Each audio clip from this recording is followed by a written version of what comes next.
So, ayan, may mga sample din tayo ng mga liquid foundation. Uy, anong shade kayo dito? So, naglagay ako, guys. Hindi kasi talaga ako sanay maglagay ng foundation kasi di ba nga sabi ko sa inyo, tinted sunscreen lang yung ginagamit ko. Pero syempre, kailangan ko tong matest kung hindi ba ako pipimpolsin, kung hindi ba siya cakey. Pero, guys, magkaibang shade to ha. Ito, number 3 dito. Ito naman, number 4. Ayan. Ito yung parang difference niya. Sobrang puti sa akin itong dalawa. Then parang dito ako. And as you can see guys, hindi siya malagkit. Tapos parang lightweight. Parang wala akong nilagay. Tapos na-conceal niya talaga yung mga gusto kong itago sa face. Like, tingnan nyo. Grabe, diba? Ayan o.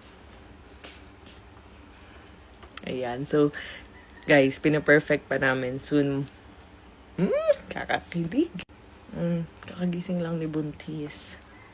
So, ayan, ang dami pa natin dito mga shade. Tingnan nyo naman guys, yung mga shades ng lipstick. Ito yung medyo mga nabitan ko ng color guys. And tingnan nyo. Ang ganda talaga niya. Ayan. Ito naman ibang batch to. Ito yung medyo brown.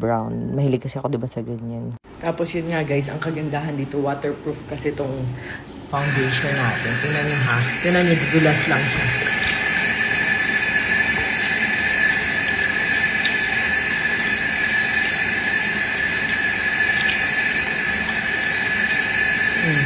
Diba guys?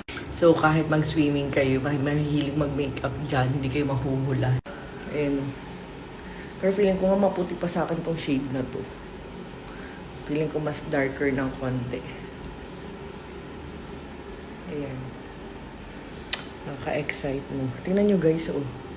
Kahidin nyo lang yung water.